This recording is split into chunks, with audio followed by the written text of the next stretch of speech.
हर हर महादेव। जय श्री राम। मैं हूं प्रखर मिश्र और आपको मैं बताने वाला हूं कि किसके बाप दादाओं ने पाकिस्तान बनवाया था और आज भारत की संसद में भाषण देते हैं कि हमने भी इस मिट्टी में खून दिया है, जबकि उनका ब्लड टेस्ट नहीं, कागज़ चेक किए जा रहे थे। तो सबसे पहले बात करते हैं मोहम्मद अली जिन्ना की और उसकी पार्टी मुस्लिम लीग की, क्योंकि उसकी बात किए बिना पाकिस्तान के जन्म की बात हो ही नहीं सकती। तो मोहम्मद अली जिन्ना, जिसका बाप पुंजामल ठक्कर नाम का हिंदू था, कन्वर्ट हो गए मुसलमान में, तो बन गया बाद में ये मोहम्मद अली जिन्ना बन गया। तो मोहम्मद अली जिन्ना की ने भाषण दिया था, एक बयान दिया था कि लड़ के लेंगे पाकिस्तान। भाई पाकिस्तान तो दे दिया, अब आखिर की सुनिए। 1946 में एक चुनाव हुआ था, सेंट्रल असेंबली वगैरह, स्टेट असेंबली के चुनाव वगैरह हुए थे। तो सेंट्रल असेंबली में 30 की 30 मुस्लिम रिजर्व सीटें गई थी मुस्लिम लीग को, यानी कि मोहम्मद अली जिन्ना को समर्थन मिला था उसमें मुसलमानों से। और 492 मुस्लिम आरक्षित सीटों में मुस्लिम लीग को 429 सीटें मिली थी। यहाँ तक कि, और आपको बता दूं कि इसमें भारत के वो राज्य असम, केरल, गुजरात, महाराष्ट्र, आज के उत्तर प्रदेश के राज्य हैं जिसमें मोहम्मद अली जिन्ना को समर्थन मिला था, ना कि पाकिस्तान के कुछ राज्य, तो 4-5 जो भी हैं। तो आपको बताता चलूँ कि मोहम्मद अली जिन्ना खुद बारीकुला सीट, जो कि मुंबई में है, उसमें उनको समर्थन मिला था, वहाँ से भारी मतों से जीते थे और आज भी वहाँ पर भारी संख्या में मुसलमान रहते हैं। तो सबसे पहले बात कर लेते हैं कौन से राज्य में कौन से किस पार्टी को समर्थन मिला था। सबसे पहले बात करते हैं संयुक्त प्रांत, यानी कि आज के उत्तर प्रदेश की। तो तो उत्तर प्रदेश में 66 सीटों में से जो मुस्लिम आरक्षित थी, 54 सीटों पे जीता मोहम्मद अली जिन्ना। मतलब कि उसकी पार्टी, अगर जिन्ना की बात करते तो उसकी पार्टी से संबंध है उसका। तो आगे बिहार की बात करता हूँ तो 40 में से 34 सीटें, मध्य प्रदेश यानी कि आज का मध्य प्रदेश 14 में से 13 सीटें, केवल एक सीट कम। और तत्कालीन बॉम्बे स्टेट यानी कि आज का गुजरात व महाराष्ट्र, उस समय उसको सीटें मिली थी 30 में से 30। मद्रास प्रांत, वर्तमान में केरल, तमिलनाडु, कर्नाटक, ये इसमें से 28 में से 28 सीटें जो मुस्लिम आरक्षित थी वो मोहम्मद अली जिन्ना के समर्थन में गई थी। असम की 34 में से 31 सीट जो थी मुस्लिम आरक्षित, वो मोहम्मद अली जिन्ना के समर्थन में गई थी।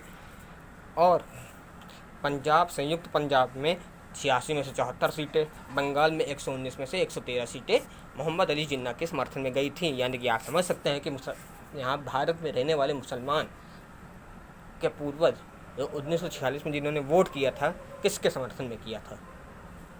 इतनी लार्ज संख्या में मैंने जब रिसर्च की, मैंने जब ढूंढा, अन्य स्रोतों से जानकारी प्राप्त की, तो 95.5%, जिसमें से 89.5% में मोहम्मद अली जिन्ना को समर्थन मिला मुसलमानों से, और मात्र 4.5% कांग्रेस को समर्थन मिला, यानी कि भारत के पक्ष में वोट गया था मुसलमानों की तरफ से, और 6% अन्य मुस्लिम कट्टरपंथियों के। तो आप समझ सकते हैं कि पाकिस्तान बनाने की कितनी बड़ी पुरजोर कोशिश की गई थी। और अब बात करते हैं आज के पाकिस्तान की। आज का पाकिस्तान बांग्लादेश, उस समय बंटवारा जब हुआ था तब क्या हुआ था, तब किसकी कहाँ सरकार बनी थी।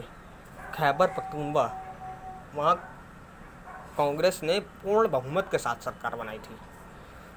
पंजाब, संयुक्त पंजाब में खिजर हयात की जो पार्टी थी, यूनियनिस्ट पार्टी, और कांग्रेस, इसकी गठबंधन की सरकार बनी थी।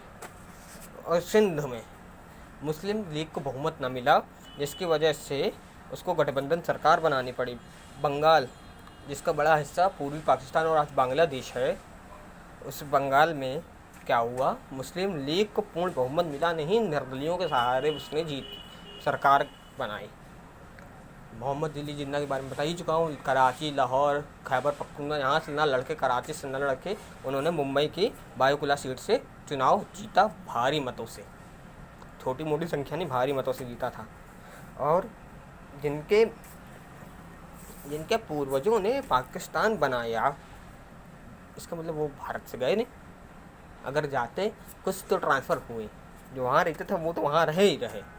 यहाँ से कुछ तो गए, लेकिन उसके बाद भी बड़ी संख्या में यहीं पर हैं अभी भी जिंदा, जिनके वंशज आज हैं। तो आप समझ सकते हैं कि कितनी बड़ी घपला चल रहा है, कितना बड़ा घपला चल रहा है। यानी कि हम देश के हिंदू की ऐसे बातें की जाती कि सभी का खून है शामिल इस मिट्टी में, किसी के बाप का हिंदुस्तान थोड़े है, ऐसी ऐसी बातें चलती हैं। कुछ शायर हैं, नाम नहीं लूँगा, उन्हीं की ये शायरी है कि किसके बाप का हिंदुस्तान नहीं है। तो आपको मैं एक अपनी बनाई हुई सुना देता हूँ। अपने घर में मरे हिंदू आखिर इतना शैतान है क्या, अपने घर में मरे हिंदू आखिर इतना शैतान है क्या, जिनके पूर्वजों ने बना लिया पाकिस्तान उनके बाप का हिंदुस्तान है क्या, जिनके पूर्वजों ने बना लिया पाकिस्तान उनके बाप का हिंदुस्तान है क्या। इसके बनने के बाद भी आप गए नहीं यहाँ से, बिना कहे आप मेरे मेहमान हैं क्या। अब आपको मैं सर पे नहीं बैठा के रखूँगा, जो सच्चाई थी वो मैंने सबके समक्ष रख दी। अब आप खुद समझिए। जिसके जिसके पास ये वीडियो पहुंचा शेयर और लाइक ज़रूर करिएगा।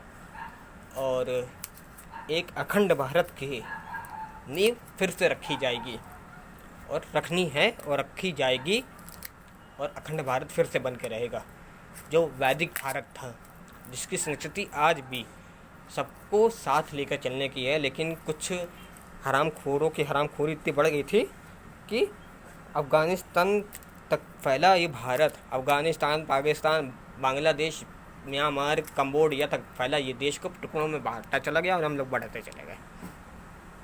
धन्यवाद।